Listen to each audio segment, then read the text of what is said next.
Hi everyone, welcome to the episode 3 of Leaders. This is Scindia Balasingh, host of the show. Before jumping into the episode 3, we will remember a true women trailblazer. As you know the pattern, we will do that before every guest introduction.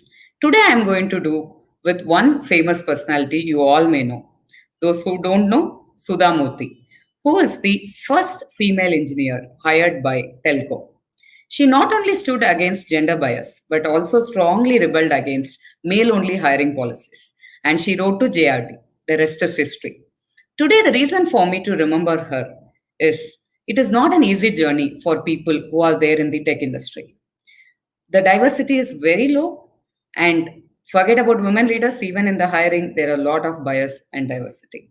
Today, our guest is one of the famous personality in the tech world. It is not an easy for a woman to have her career long in tech field and become a leader there. I'm very proud to welcome Nivedita Mukhija to the show.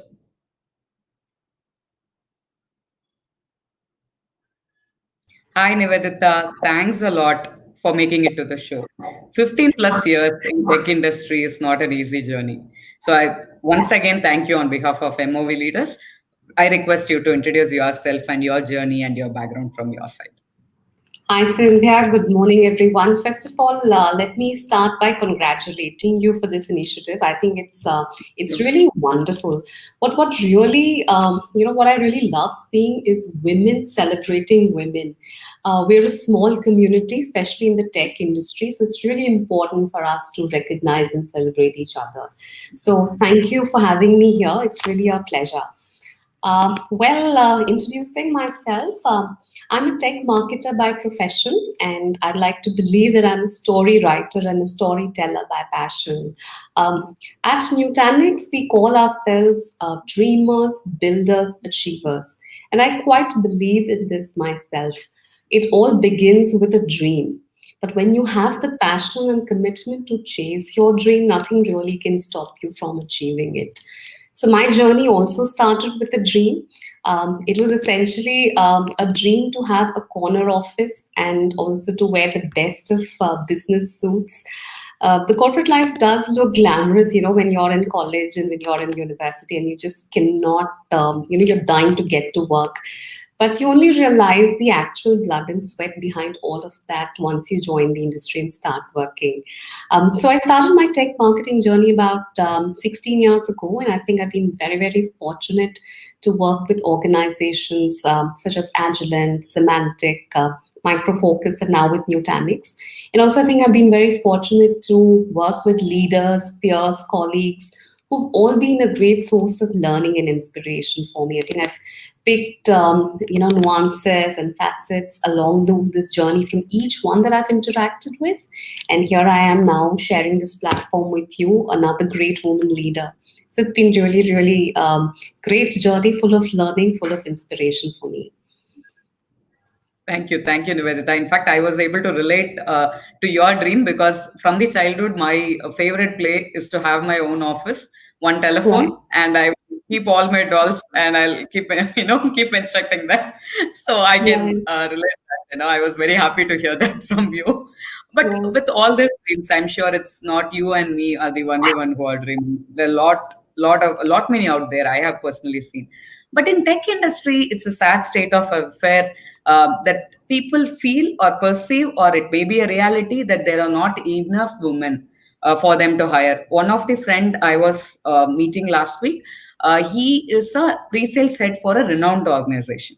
But he was mentioning that in his team is having only single digit percentage of women working under him. And he was mentioning that it is not because we don't want to hire India, because there is no enough women workforce for us to hire. So why do you think the state of affair exists, and what are the challenges you see for women in tech industry, Nivedita? Yeah, I would like to start with the positive. I think we see a lot of positive movement there. Things are changing, but you're right. Women are definitely underrepresented in the tech sector. And I think the genesis of this, India, is really in certain stereotypes and prejudices that exist in the very social fabric that we all are a part of. As a result of which, I think girls do not get access to technical education, especially STEM courses. It's a lot about how we are conditioned as little girls. You mentioned about playing with your dolls, having an office, setting up a telephone. I think that really shows some kind of a growth mindset.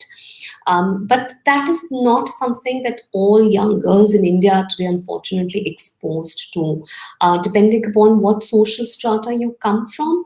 I think that conditioning, those beliefs are kind of imprinted on your mind very early on, that this is what, as a girl, you can do or you cannot do. So options right from the beginning start getting very limited for you, because it's probably an unconditioned bias, but it is still there. But like I said, I think things are changing for good. We can see many tech organizations in India have started to consciously invest in initiatives that really aim to encourage women applicants, to recruit them in a more effective way, to try and retain them for longer periods of time, and more importantly, to give them the opportunity to advance and grow in their career. If I could just quote a few examples of diversity that I'm seeing nowadays in the overall recruiting process, I see companies are consciously setting very explicit goals in sales recruiting of women in tech.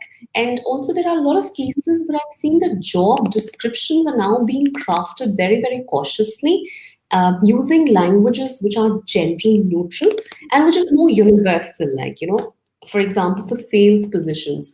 We've always said, we want a salesman. Now it's about salespeople. It's no longer just a man's job. If you look at some of these job descriptions, they no longer say, he should be aggressive, go-getter. So it's becoming more gender neutral. The language is changing. And also, it's great to see that there are a lot of women leaders on interview panels. I mean, when I was interviewing at Nutanix and in some of my previous companies also, I was interviewed by women leaders. And by doing this, I think what companies are getting a diverse perspective about a candidate and their qualification, but also on the other hand, they're kind of able to project that they have a female friendly culture, and that I think attracts women applicants. I also mentioned retaining women talent. Here at Nutanix, we have a program called Returnship. I know a lot of companies, especially in the tech domain, run these kind of programs that cater to women who've taken a break for whatever reasons and are now wanting to come back to work. So it's great to see the opportunities being provided.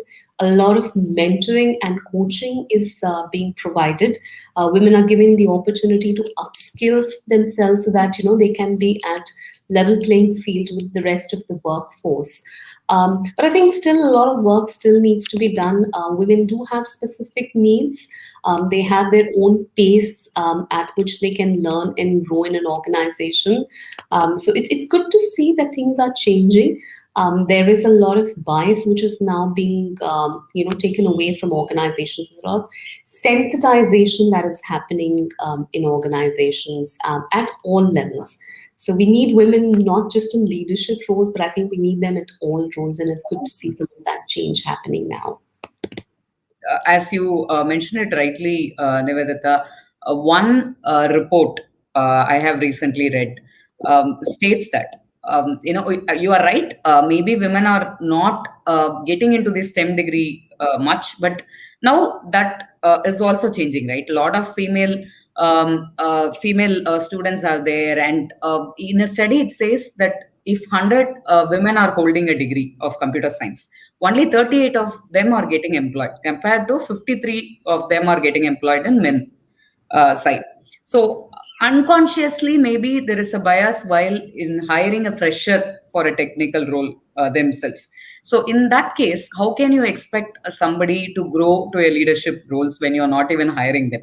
So there is a problem in hiring there itself. As you rightly said, Nutanix is doing a lot of great initiatives. In fact, I'm from Freshworks. We consciously took a pledge. As you rightly said, we have a goal: 33% women should be there. We are already at 31%. To increase to 33%, a lot of initiatives have been launched. In fact, we are bringing back, I have mentioned this in the previous episodes also, bringing back women who had a career break also. So we wanted to ensure that women are rightly represented in the organization. In fact, recently I was having a conversation with our diversity and inclusive team, and they were saying, in fact, they don't want only the numbers to be on overall perspective. They wanted to do it team wise. They wanted to make it a goal for every manager.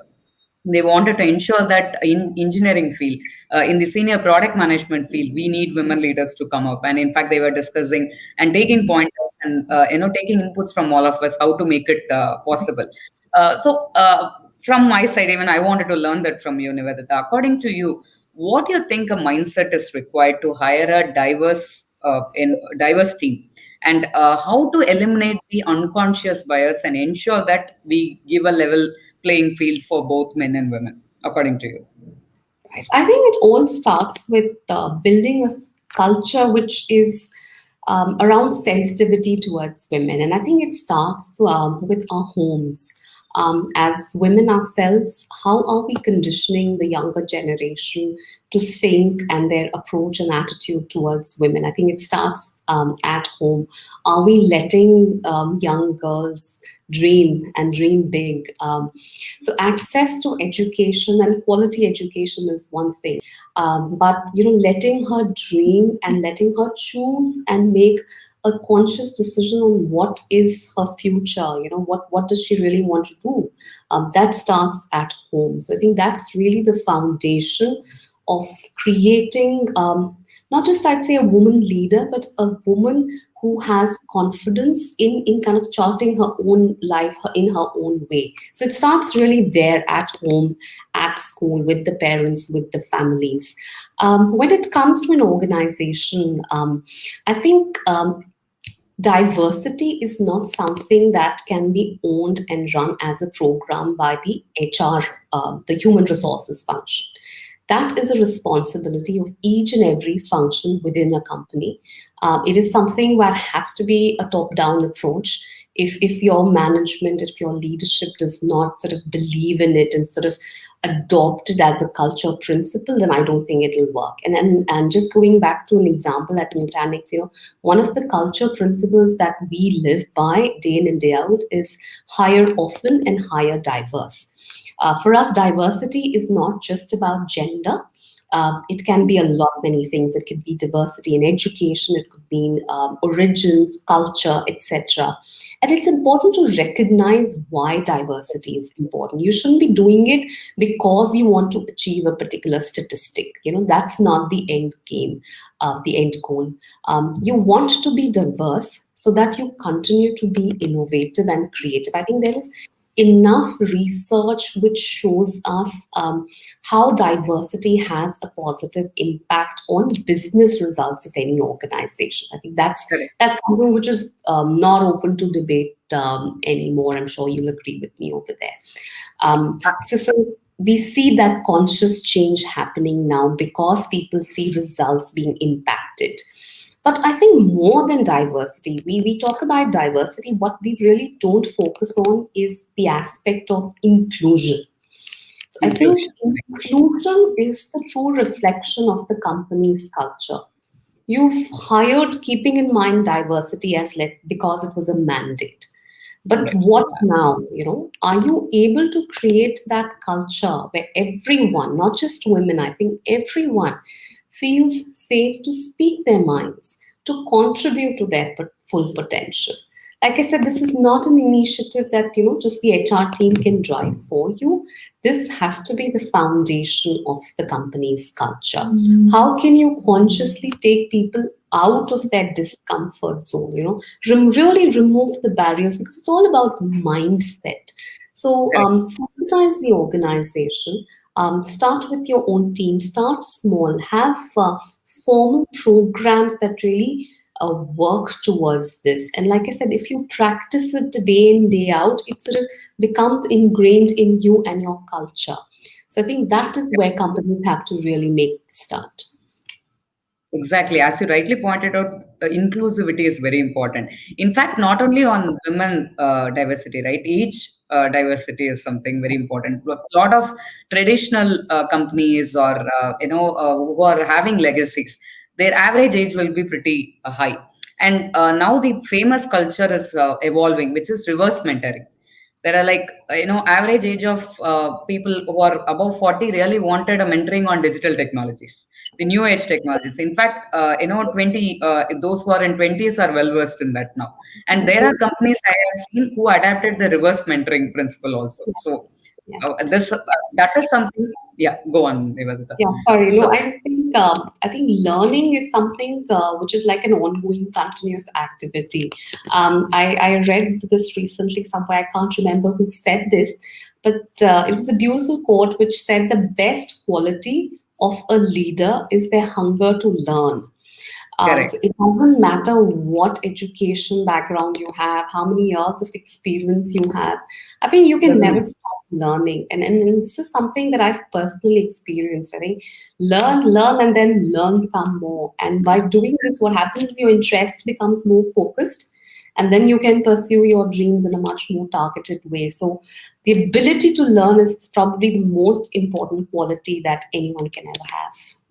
You're absolutely right. In fact, I learn a lot from the new hires I have in my team. I personally learn. In fact, whenever I have one-on-one with my team members, I ensure that I'll tell them also. Half an hour, I will share my insights with you. I wanted you to teach me. You may be learning this little bit in deep. I would have, did that at a surface level. Why don't you mentor me on that? So that is a diversity and inclusion we need to have, and we should never ignore. I have been personally gone through a lot of gender biases and age biases by myself. I was the youngest leader at one point of the time, and when in a meeting room, when we start talking only, I'll be seeing people will be fiddling around with mobile, or they will not give importance. So it was not easy to have a strong heart and come around that, and establish a place for yourself. So it is important to have a workplace who recognizes that. At least in Freshworks, I never felt the feeling of any bias. The culture, that, as you rightly pointed out, it's not only HR's job, right? Every manager, everybody in the team will feel that it's a part of the culture. So very important the company adapts to it. But a lot of new age technology companies are emerging now, hence it is happening. But Nivedita, I'm sure in the 16 plus years, you would have also had a challenging road for sure. So, what are those personal challenges you have seen for yourselves, and what are the learnings you will say that you have accounted from that? Right. Well, I think you're absolutely right, Cynthia. All of us face challenges. I think some of them are stereotypes and biases that are really deep rooted within the society, that it kind of impacts the thinking that we've seen from the beginning. So we've been through all of that. When you're sitting, let's say, in an important meeting where you have 9 other men leaders and there is one woman leader in the team, generally she has to talk louder to be heard. This is one challenge that I've personally experienced. I remember there was a time in my career when I really struggled to be heard, and this led to a lot of self-doubt creeping in. So I think we need to be watchful of such situations. It is important to acknowledge that there is a problem, and then work towards it. But at the same time, I think recognize the fact that you are different and unique, and you will probably always be seen as somebody who's different and unique. But you need to embrace that, because that uniqueness is special about you. It also means that there are certain qualities and attributes that you as a woman are able to bring to the job, which sort of differentiate you with the others. Another challenge that I have personally experienced is the ability to really build alliances within the company. Especially when you go to higher positions, It's easy for men to sort of have a buddy network, within the organization, but I think it's that much more tougher also because there are not too many women, around in leadership positions. So sometimes it becomes all the more challenging to sort of form your own social network within the fabrics of the organization. But it's good to see. I think those silos are breaking down. I think thinking is changing. I think when you get more opportunities to work with not just other women, but people from diverse backgrounds, I think some of those silos, some of the thinking is changing for sure. So that's a positive I'd like to always focus on. It was absolutely great insights, Nivedita. As you rightly pointed out, subconsciously also sometimes it happens, right? Maybe the I could very much relate to whatever you said because most of my time in the career, I was the only women leader out there will be in the meeting room, and it'll be Yeah. very difficult to make them hear us. That's the Yeah. reason maybe I always talk louder. Could be Yeah. maybe Yeah. consciously I also Louder. started talking to myself louder. Uh, Change your body language, change the way you yeah. sit and act, and a lot of things. And I think one thing I would also like to add here, Cynthia, if I may, sometimes I think we ourselves become the biggest critic of ourselves, which I think sometimes needs to change. We just push ourselves too much sometimes. I think we want to please everyone all the time, and sometimes we forget to say no. So just turn off that inner critic and turn on your inner coach. Don't be too hard on yourself. I think that's important. Yeah. Wonderful thing. Actually, I will take that as a personal learning from you, Nivedita, because to be honest with you, I don't forgive myself easily. Mm. Even for a smaller mistakes also, I'll be not, oh, I could have done that. I'll be very Yeah. harsh with myself. That Yeah. opportunity I shouldn't have missed. So that is not right, as you rightly said. We are too harsh on ourselves. Then how can we expect others to be understanding and embrace ourselves as what we are? So definitely we need to tone down ourselves within ourselves because it is not necessarily we need to prove to anybody, right? Subconsciously, maybe because of the environment we grew, we always wanted to prove a point, we always wanted to Yeah. do something, and we always wanted people to look after us and so and so. It's not necessarily, as you rightly said, we have to be very confident on ourselves, whatever it is. When we do the right thing, right results will come. Always we have to concentrate on the process and not on the result. Is something I would derive out of whatever you said, Nivedita. Thank you for Yeah. that. So I admire you. Just to add a small trivia, I have met Nivedita 4 years ago in Bangalore, if I'm right. She was I was along with the co-founder of Nutanix, and she was just walking inside the room. And that time, the first impression I got was she was very energetic, very kind, and she was very warm. The energy was too much on her. I really admired. From there, when Nutanix got launched, as you all know, it's a disruptive technology provider. That time, it disrupted the technology. Even the giants, were very afraid of Nutanix technology. And Nivedita played a major role in communicating the USP. As you rightly said, you are a great storyteller. I have read a lot of content which you have created. I used to admire. I used to take reference. You have communicated this disruptive technology to the people out in a very right language, in a very creative manner, and the content engagement was pretty much high. So I personally admire you, Nivedita. Like that, I'm sure you would follow a couple of women leaders out in the tech industry. Can you name one or two for us whom you admire and follow?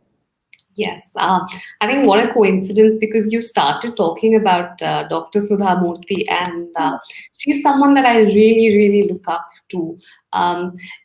Just taking it away from technology a bit, and let me just start. I think our early role models are women at home.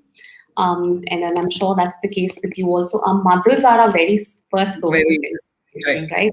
So I have a very strong influence on the character and on the belief system and the aspirations that I have today. It's all because of my mother. She's been an educationist by profession all her life. And then she's really taught me the importance of achieving the right balance in personal life and career, and also about speaking for yourself. She used to always tell me, you are the best representative for yourself. So if you do not speak for yourself, nobody else will. So I think I've been very fortunate to have a mother like that. And someone from the industry, like I mentioned, Dr. Sudha Murthy, I think she really epitomizes leading with humility and empathy. The fact that she doesn't have a fancy title, she doesn't flaunt a fancy job designation, and yet when she talks, you want to hear her with rapt attention. She can really hold an audience because of the way she conducts herself, because of the depth of knowledge that she carries, and the simplicity with which she delivers it.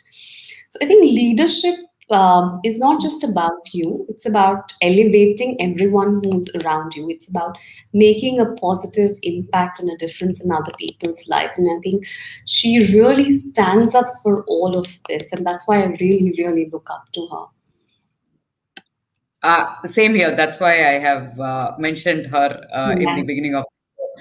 Mothers are always our first inspiration. I'm completely agreeing with you. In fact, she is the one who taught me you are the queen for yourself. You should consider yourself as queen. You should never, ask for others' recognition, or you don't need validation. You just believe in yourself. Whenever, sometimes I'm down, first thing I will do is to call her and speak to her, or go and speak to her. I'll be all clear. I'll be all, Yeah. fine. So completely agreeing with the fact that mothers are the inspiration. So the last question for you, Nivedita, before going to rapid fire round, what is your vision for the women in tech place, or even your dream for us to have a perfect workplace for women in tech? What would be that? I don't think as a perfect workplace would ever exist. But I think women, and I feel really proud to say this. And like I said, there is data to show that diversity and women in leadership is good for business. So I really think the future belongs to us. And the reason I say that is if you see the current scenario, 2021, and even the years to come, I think they will bring their own unique challenges. And our jobs as leaders will be more focused around managing teams that are more virtual, that work in an environment which is far, far different from what a traditional office used to be. And this will be probably more difficult than ever. There is no playbook that any one of us has to deal with this kind of a situation. Correct. However, mastering a balance between empathy and decisiveness, that is going to be the key for ensuring performance. And I think women, that is probably the biggest strength that we bring to the table. We if you see right now, we are having to coach our teams through a lot of emotions such as stress or even grief at times. And the scale at which we're doing it is really, really unprecedented. As women, I feel we invest in empathy and well-being of our team members, and this is where we excel. So I think the future, like I said, belongs to women. So we may not have the ideal workplace or the work atmosphere, but I think as women, because we're so adaptive, because we are so empathetic, because we have a collaborative style of working, I think all these factors will ensure that we become great assets, very, very powerful assets for any company that we work with. You rightly said, Nivedita. Women leaders are not only for the organization benefit, for society, it is a greater advantage. Let's move towards it. I'm sure we are taking a small step towards it, and I'm seeing the future bright. And before winding up the show, it was very intense and insightful session, Nivedita. On a lighter side, which is the last book you have read and enjoyed it the most? Well, I have a very favorite, personal favorite, which is called "To Kill a Mockingbird." It's by Harper Lee. Um, Okay. I kind of read this book quite often. It is a little bit of a dark story because it is set at a time in the United States when the country was dealing with a lot of racism and prejudice around color and gender, etc. This story is told from a lens of a little girl and Mm. how she never loses hope and optimism in spite of all that is happening around her. So I make it a point to read this book at least once a year because it fills me with a lot of hope and optimism myself. So I do encourage this book, to people who haven't read it yet. It's called To Kill a Mockingbird. I will definitely read Nivedita. I'll take this suggestion. That is the reason I asked you this question. Obviously, we all need optimism and hope. It's very important. Thanks for the recommendation. What is the one skill you wanted to better yourself?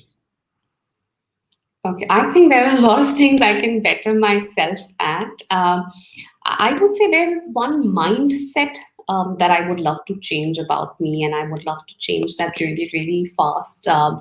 Is to take a break, to not push myself towards burnout, like I'm trying to prove myself all the time. The quote that I really used: "Turn off your inner critic and turn on your inner coach." This is an area that I think this is a skill. This really is a skill. It is an art. All of us need to learn that, and we need to learn that I agree. fast. So I think that is something I would want to focus and learn as soon as I can. I'm sure I'm going to focus on that too, along with you. I think most of us need to do that. We need to be easy on ourselves for sure. Yeah, And yeah, it is okay to shut down sometime. World is not going absolutely. to end. No, it's And not but we going. always think the world is going to end now, if I take a break for a day. So Yeah, maybe that mindset need to change. yeah, The one piece of advice you will give for the women out there in the tech industry and aspiring women in tech industry, Nivedita. yeah. I think two things I want to say is when you start out and even later in the career, I think don't be afraid to fail. I think failure is an important part of your success. It's a part of the Correct. journey. We learn from that. So learn from your failures, but always keep moving forward. And the second thing that you really, really need to do is celebrate your wins. However Correct. small they may be, celebrate them. Even if you're celebrating by yourself, that is just fine. But just celebrate the small victories because they will add up and create something really, really big for you. So don't be afraid to fail, and at the same time, celebrate your small wins. That's something that I That want to is leave. Yeah. that is the one of the important reason for launching this podcast, Nivedita, because we are not really celebrating our wins. Yeah. That is the reason I wanted to celebrate the women leaders, whomever I admired the most. Yeah, this Um, is really last, fantastic. Yeah, yeah. the last question for us to improve, Nivedita, how do you rate Leaders podcast in the scale of 1 to 5? No, I think it's absolutely a brilliant initiative. Things are really, really changing. The way conversations are happening and the way content is being consumed, I think that has changed. So the very fact that you've started this on a digital platform, that shows how in tune you are to what the market realities are. The fact that you are celebrating a woman peer, that really shows that you've removed a lot of biases and prejudices from your mind. So I think this is really wonderful. Congratulations. And not just to you, but I think to the entire team that's currently working in the background. So great initiative. And it's I can't even tell you how lucky I feel, how fortunate I feel to be featuring in this. So great and all the very best. It's so humble of you, Nivedita. We are honored to host you.